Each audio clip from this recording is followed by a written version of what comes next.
અમદાવાદ ખાતે ભગવાન જગન્નાથજીની 148મી રથયાત્રા હર્ષોલ્લાસથી યોજાશે, જે વિશે મંદિરના ટ્રસ્ટી દ્વારા માહિતી આપવામાં આવી। અમદાવાદ ખાતે ભગવાન જગન્નાથજીની 148મી રથયાત્રા હર્ષોલ્લાસથી વિધિવત રીતે યોજાશે। જગન્નાથ મંદિરથી તારીખ 27 જૂનના રોજ રથયાત્રા નીકળશે, જેમાં ભગવાન જગન્નાથ નિર્ધારિત કરેલ માર્ગ પર નગરચર્યાએ નીકળશે અને રથયાત્રામાં અગ્રભાગમાં શોડશણગાર કરેલ 18 ગજરાજો, ભારતીય સંસ્કૃતિની પ્રતીતિ કરાવતી 101 ટ્રકો, અંગ કસરતના પ્રયોગો બતાવતા 38 અખાડા, 18 ભજન મંડળીઓ સહિત આશરે 1000 ઉપર ખલાસીઓ રથને ખેંચશે અને આ ઉપરાંત દેશભરમાંથી 2500 ઉપર સાધુ સંતો રથયાત્રામાં ઉપસ્થિત રહેશે। રથયાત્રાના પ્રસાદની વાત કરીએ તો રથયાત્રા દરમિયાન 30,000 કિલો મગ, 500 કિલો જાંબુ, 500 કિલો કેરી, 400 કિલો કાંકડી અને દાડમ તથા 2 લાખ ઉપેરણાનો પ્રસાદ વેચાશે। 27 તારીખે સવારે 3 વાગે દેશના ગૃહમંત્રી અમિતભાઈ શાહ જગન્નાથ મંદિર ખાતે મંગળા આરતી કરશે અને સવારે 7 વાગે રાજ્યના મુખ્યમંત્રી સોનાની સાવરણી દ્વારા પહેલ વિધિ કરી વિધિવત રથયાત્રાની શરૂઆત થશે અને આ ઉપરાંત આ દિવસે ગરબા અને આદિવાસી નૃત્યનો પણ કાર્યક્રમ યોજાશે।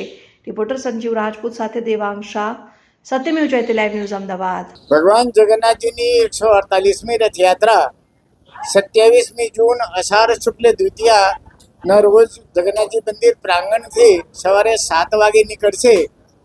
રથયાત્રાની પ્રારંભ વિધિ ગુજરાત રાજ્યના માનનીય મુખ્યમંત્રી શ્રી કરશે। રથયાત્રા પૂર્વે મંદિરમાં અનેક ઉત્સવો ઉજવાતા હોય છે, અનેક પ્રકારની તૈયારીઓ કરવામાં આવે છે, જેમાં ભગવાન જગન્નાથજીનો નેત્રોત્સવ વિધિ છે, ગજરાજોની પૂજન કરવામાં આવે છે। ભગવાન જગન્નાથજીને પ્રતિપદાના દિવસે સોના વેશમાં શૃંગાર કરવામાં આવે છે અને ભગવાન જગન્નાથજી જ્યારે આટલી મોટી સંખ્યામાં માનવ મહેરામણ વચ્ચે જતા હોય ખબર અંતર પૂછવા માટે, લોકોના દુઃખ સુખની હાલ સમાચાર લેવા, ત્યારે મંદિર તરફથી ભગવાનને સાથે પ્રસાદની પર વ્યવસ્થા કરવામાં આવે છે। એ પ્રસાદની વ્યવસ્થામાં 30,000 કિલો મગ, 500 કિલો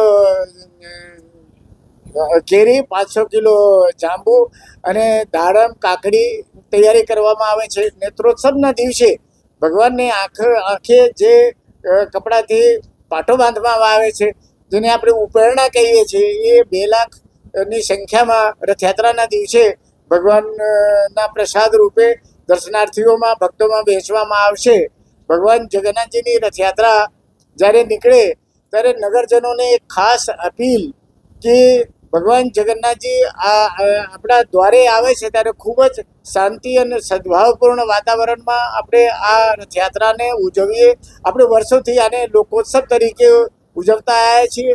એ જ પ્રણાલીથી આપણે ભગવાનની ભજન ગાઈએ, પૂજન કરીએ અને ભગવાનને પ્રાર્થના કરીએ કે ભગવાન, આ સમગ્ર સૃષ્ટિ આપની રચના છે, આપની રચનામાં કોઈ દુઃખી ન રહે, એ પ્રકારે આપણે ભગવાનની પૂજા કરીએ અને સર્વ સૃષ્ટિના લોકો સુખ સંપત્તિથી પરિપૂર્ણ થાય। સર્વે ભવંતુ સુખિનઃ, સર્વે સંતુ નિરામયા, એ ભગવાનને પ્રાર્થના કરીએ।